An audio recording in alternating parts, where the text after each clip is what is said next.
আজকে বেশ কয়েকটা খুচরা আলাপ করতে হবে। আমি প্রথম থেকে বলে আসতেছি যে আমাদের একটা বিপ্লবী সরকার দরকার ছিল, সেটা তো করতে দিল না।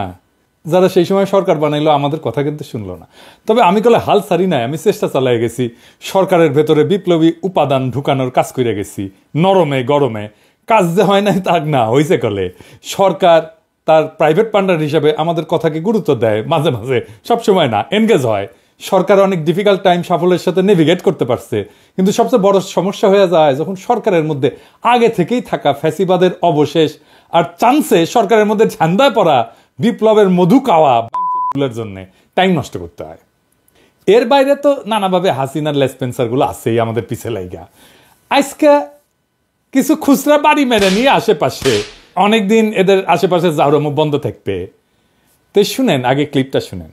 সম্প্রতি সোশ্যাল মিডিয়া এবং ব্লগ, ফেসবুকে দেশের বাইরে থেকে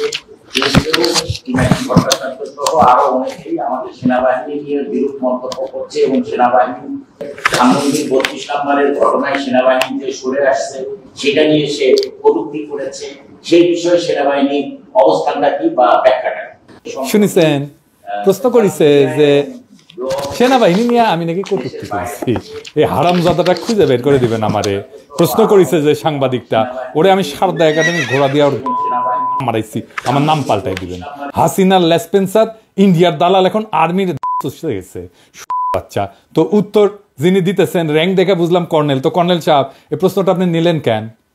আমি কি আর্মির ব্যাপারে কটূক্তি করেছি? কবে করেছি? সে প্রশ্নটাও তো ঠিক মতো করতে পারে নাই, নাকি মাতোয়ারা হয়ে গেছে জন্য? কতটুকু বস্তুনিষ্ঠ এটার বিচার হাসিনার পোশাকুত্তা সাংবাদিকদের দিতেছেন? তার বিচার আমি কি কটূক্তি করেছি নাকি? আর্মিকে কি ফাউল করেছে সেটা বলছি। আয়নাগর ভিজিট করতে বাধা দিছে কে? আর্মি দিছে। পত্রিকাতে আসিছে, আমার কথা না। আওয়ামী দুর্বৃত্তদের ক্যান্টনমেন্টে আশ্রয় দিছে কে? আর্মি দিছে। জুলাই বিপ্লবে পুলিশ ফেল করলে কারা রাস্তায় নেমে আন্দোলনকারীদের উপরে গুলি ছুড়িছে? আর্মি ছুড়িছে। মারা যায় নাই মানুষ আর্মি গুলিতে? জাতিসংঘের অনুমোদন ছাড়া জাতিসংঘের আর্মার্ড ভেহিকেল, জাতিসংঘের লোগো নিয়ে মাঠে নামাইছিল কে আন্দোলন দমানোর জন্য? আর্মি নামাইছিল। জাতিসংঘের দাবরানি খেয়ে তখন সরি কইছিলেন, মনে নাই? কারা মিলিটারি ড্রোন উড়ায় পুলিশকে বিক্ষোভকারীদের অবস্থান জানাইছে? আর্মি জানাইছে। তারপরে ওইখানে পুলিশ যা পাখির মতো মারছে আমাদের রাজপথের বন্ধুদেরকে। কারা 5ই আগস্ট ইন্ডিয়ান আর্মি চিফের সাথে সারাক্ষণ কথা বলিছে? আর্মি চিফ বলিছে, ওয়াকার বলিছে। As of today, firstly, there is no vulnerability from any side. I am in touch with the chief of Bangladesh during the time of when this changeover took place. I was in constant touch with him, and even thereafter, in November 24, we had a video conference also. When we talk about the relationship we should talk about when there is an elected government. So as of now, the relationship is with the military is well and perfect. Aynaghor বানাইছে কারা? DGFI বানাইছে। DGFI তো আর্মির নাকি? কারা বিক্ষোভ দমনে সাফল্য দাবি করে হাসিনা সাফাই গেছে? আর্মি গাইছে। আরো অনেকেই গাইছে, কিন্তু আর্মিও গাইছে। কারা ছাত্র জনতার উপরে গুলি ছোড়ার প্রমাণ থাকার পরেও সেই আর্মি অফিসারকে চাকুরিতে বহাল রাখছে? কে রাখছে? আর্মি রাখছে, ওয়াকার রাখছে। কার নিরাপত্তা হেফাজত থেকে জেনারেল মুজিব পালাইছে? আর্মির নিরাপত্তা হেফাজত থেকে জেনারেল মুজিব পালাইছে। ব্লক রেডে পুলিশের সাথে কারা ছিল? আর্মি ছিল। সৈনিক আর জুনিয়র অফিসাররা গুলি ছুটতে অস্বীকার না করলে এই আর্মি হাসিনারে রক্ষা করত। তখন আপা আপা করতেন সবাই মিলে, জানি তো। পারতেন কিনা রক্ষা করে সামলাইতে পারতেন কিনা সেটা পরের আলাপ। তা আপনার তো এই প্রশ্নে উড়াই দেওয়া উচিত ছিল। শুনেন, ওয়াকার সাহেবরা যারা বাঁচাইতে আসতেছে তারা বাঁচাইতে পারবে না। যা যা বললাম উপরে, আগে যা যা কইছি সেগুলো সব সুপিরিয়র রেসপন্সিবিলিটি গ্রহণ করতে হবে ওয়াকার সাহেবকে। কোনো মাপ নাই। ওয়াকার সাহেব যদি বিপ্লবোত্তর সরকারের পূর্ণ আনুগত্য প্রকাশ করে কাজ করত, মাপ পাইতো। সেটা করেন নাই উনি। এইটার কনসিকুয়েন্স আছে কর্নেল সাহেব। ভবিষ্যতে দাবরানি এই সাংবাদিকদের আপনি দিবেন, নয়তো আমার দাবরানি খাবেন আপনি। আর্মি দেখে ডরে প্যান ভিজায় ফেলার দিন শেষ, বুঝছাও?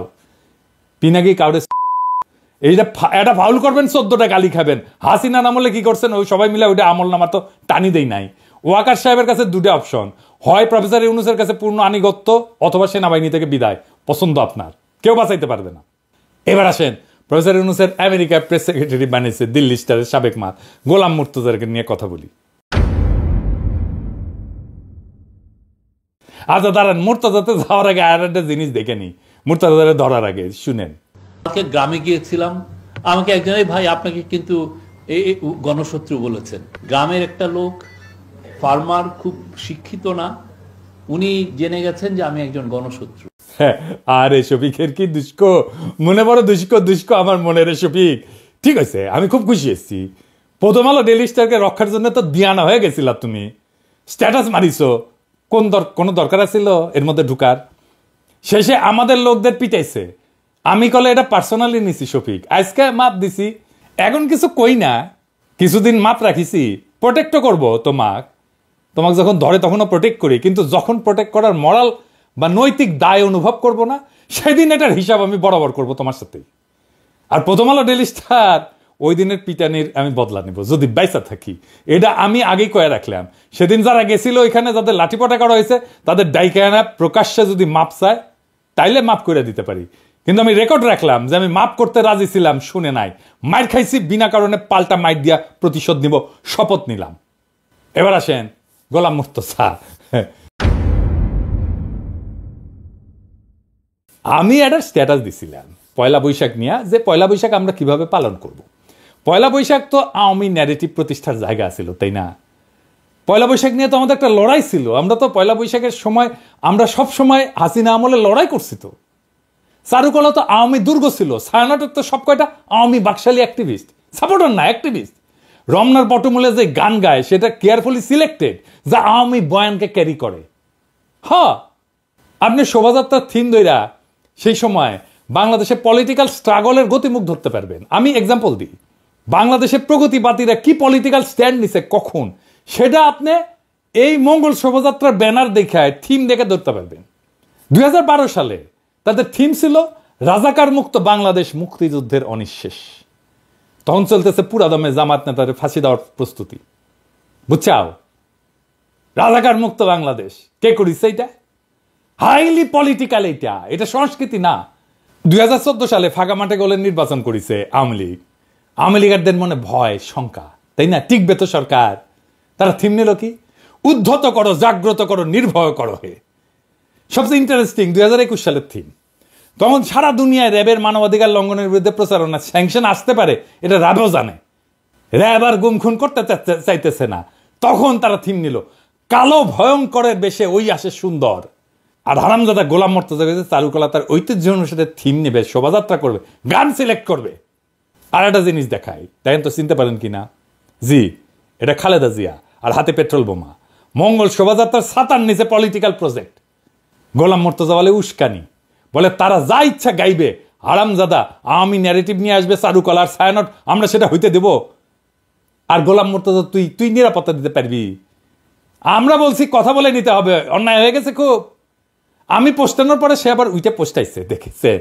উঠে আবার কমেন্ট বক্সে সমত জানাইতেছে আওয়ামী লীগাররা এসে। এডিটর সাহেব দেখেন তো, হুমায়ুন কবিরের কমেন্টটা দেখেন না, দেশ নাকি 5 থেকে 7% জঙ্গি চালাইতেছে। তাহলে তো এই হারামজাদা গোলাম মুর্তজা জঙ্গি রে।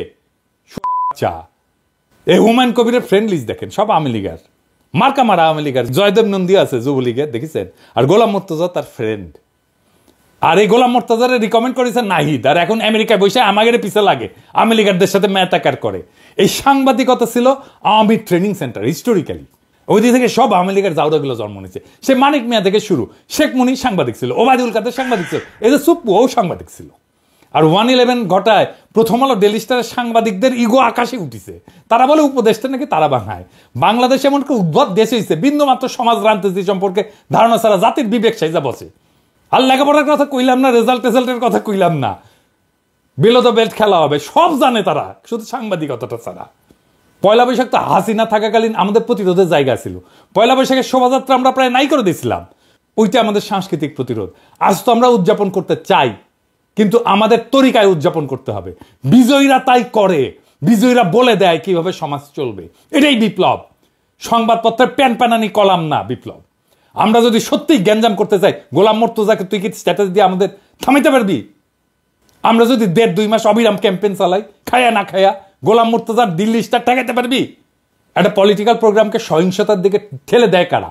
এরা এই সেকুলাররা, এই যে দিল্লি স্টার পন্দের আলো, এরা বেকুব সেকুলাররা, এদের প্রগতিশীল কারের। আবার দেখেন ওই যে ভব, ওরা নিয়ে কি লিখেছে দেখেছেন? গোলাম মুর্তজা হারামজাদা তসলিমার বইয়ের জন্য প্রাণনাশের হুমকি, হেনস্থা, অত্যন্ত জঘন্য কাজ যা আজ বইমেলায় হয়েছে। সরকারের উচিত অবিলম্বে এদের বিরুদ্ধে কঠোর ব্যবস্থা নেওয়া। কিন্তু হুমকি নাজিহালের নেতিবাচক প্রভাব আঞ্চলিক ও আন্তর্জাতিক পর্যায়ে ডক্টর ইউনূসের ও বাংলাদেশের ইমেজ ক্ষতি হবে ভয়াবহভাবে। দেশের ক্ষতি যারা করে তাদের বিরুদ্ধে ব্যবস্থা না নেওয়ার কোনো বিকল্প নাই। হারামজাদা, তুই আন্তর্জাতিক রাজনীতি বুঝিস না? উঠি যায়, হ্যাঁ? 2 দিনের বৈরাগী ভাতে ক স্বর্ণ, হ্যাঁ? শালা কাউরান বাজারের ডিম ভাজি নিউ ইয়র্কে যায় অমলেট হচ্ছু তুই না? দেখেছেন তো ওই কি গর্তের মাল? ভব মারিল থাপ্পড়, এটির সাহেব দেখান। আর আমাদের ছেলেরা নাকি হেনস্থা করিছে। আমি বলি না বাঙ্গু সেগুলোরা 14 জেনারেশনের জাউরা। এইটা সাহেব অনেকদিন সিল মারি নাই, এরা দেন না, জাউরা সিল মেরে দেন আরো একখান মারেন, আবার বলে এইসব করলে নাকি আওয়ামী লীগ ফিরে আসবে। তোর গজাবে, আওয়ামী লীগ ফিরে আসবে না, গণক এসে গেছে। দেখ মুর্তজা, তোর তীর্থভূমি যেদিন ভাঙিছি, তারপরে সারা দেশে কি করিছে আমার ক্ষুদ্র ভ্রাতারা। দেখ এই যে সাহেব দেখান ওই ভিডিওটা, সাগুম মিউজিকের তালে দেন, জ্বলে পুরা মরুক মুর্তজা। বেশি সেকুলারগিরি আর পশ্চিমা বিশ্ব ওই রমনার বটমূলে চাকভুম বাঁচামু আর গরু ফেলায় জবে দেমু। 27টা পাবলিক রে, এগুলো বুঝাও না, পাবলিক চেতে এদের কথায়।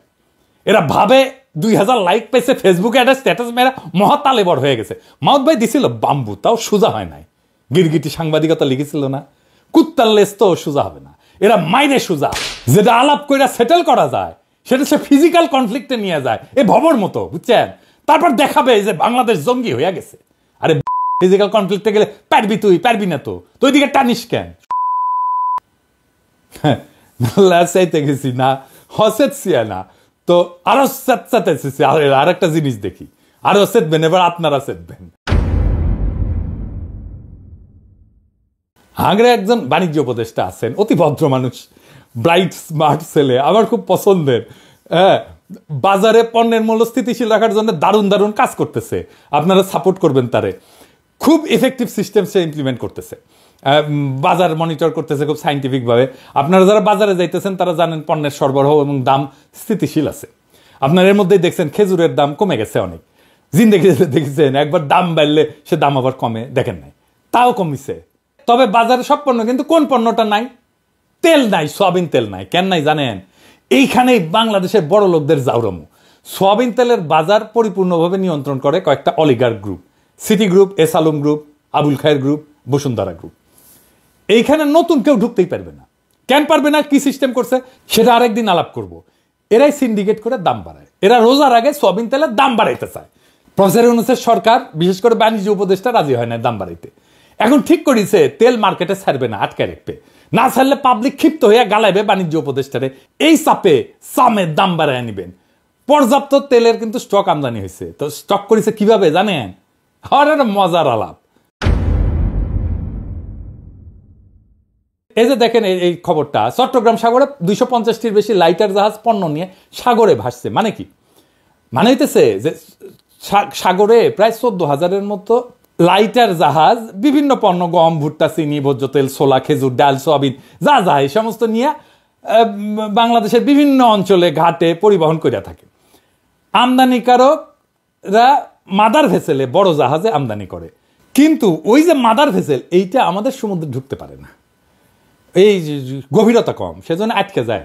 সেজন্য ওইটা দূর সমুদ্র এটা নোঙ্গর করে থাকে। তো ওই মাদার ভেসেলগুলো কুতুবদিয়া সহ চট্টগ্রাম শহরে বহিনগরে থাকে। ওইখান থেকে মাল খালাস করে ছোট ছোট ভেসেলে নেয়, নিয়ে তারপরে এটা ভিতরে আসে। তো এই যে City group, S Alam group, Abul Khayer group, Bashundhara group তেল নামাইছে লাইটার জাহাজগুলোতে, কিন্তু খালাস না কইরা গত 1 মাসের বেশি সময় ধরে সাগরের বিভিন্ন পয়েন্টে, যেমন সন্দ্বীপ, হাতিয়া, ভাসানচর, হরিনাগার, এগুলো ভাসায় রাখছে। শুধু তেল না, চিনি বোঝাইকৃত 30 থেকে 35টা লাইটার জাহাজ ভাসায় রাখছে। গম বোঝাইকৃত 24 থেকে 28টা লাইটার জাহাজ ভাসায় রাখছে। সয়াবিন বোঝাইকৃত 20 থেকে 22টা লাইটার জাহাজ ভাসায় রাখছে। এই সব মিলায় প্রায় 100 অধিক এই পণ্যবাহী লাইটার জাহাজ সাগরে ভাসমান অবস্থায় আছে। সাগরে রাখা সুবিধাজনক, কারণ প্রশাসনিকভাবে সাগরে তো কোনো অভিযান করা হয় না গুদামে স্টকের জন্য। ভোগ্য পণ্য বিভিন্ন গুদামে না রেখে সেই জন্য ভাসমান রাখছে লাইটার জাহাজ। তবে অনির্দিষ্টকালের জন্য তো সাগরে ভাষায় রাখতে পারবে না, খরচা প্রতি আছে। কিন্তু বদমাইশি দেখেন ভাইজানেরা, আপনাদের বলি, শয়তানি না কইরা তেল বাজারে ছাড়েন। 2 দিন টাইম দিলাম, বাজারে কৃত্রিম সংকট তৈরি করে আলগা মুনাফা কিন্তু আমি হান্দাই দিতে পারি। ইনকা ভদ্র উপদেষ্টা না হইয়া আমি যদি উপদেষ্টা হইলাম ইনি বাণিজ্য উপদেষ্টা, তাহলে 2টা কাম করলাম। ইনি নেভি নিয়ে সাগরে রেট দিতাম, নিজে দাঁড়াই থেকে লক বয়ে দেখতাম যে এটা 1 মাস ধরে তেল নিয়ে ঘুরতেছে, তাহলে নগদে ডুবাই দিতাম ওইটা লাইটার ভেসেল, বুঝছাও। ইনকা করে 10-12টা ডুবাই ঢাকা শহরে আসতাম, তারপরে রকেট লঞ্চার নিতাম, বুঝছাও, নিয়ে ওই সব কয়টার হেড অফিসে মারতাম নিজের হাতে, শিখে নিলাম ইনি আগে। আর ওই যে গরিব, ওই যে গাড়ির মিস্ত্রিরা একটা যন্ত্র আছে না, তেল দেয় এরকম গাড়ির পার্টসে করে দেয় না তেল, ওটার মধ্যে তোকে সোয়াবিন তেল ভরে নিতাম, আর তোক পাইরা ফেলে তোর পিসিত পিসিত করে তেল ঢুকাইতাম। আর আমার ক্ষুদ্র ভাতার ভগিনীরা তেল খুঁজেন না কয়েকদিন, তেলই খামো না হারা, আমরা দরকার হলে তেলই খামো না, দেখি তেলের দাম কেমনে বাড়ায়। এইবার রমজানে খেজুরের দাম কমিছে, তেলের দামও কমাবো ইনশাল্লাহ, খালি তেল কয়েকদিন কেনা বন্ধ রাখেন। এটাও আমাদের বিপ্লব, এই বিপ্লবে আমরা জিতবো। এই সমস্ত অলিগারদের হাত থেকে আমাদের বাজারকে মুক্ত করব। ইনকিলাব জিন্দাবাদ।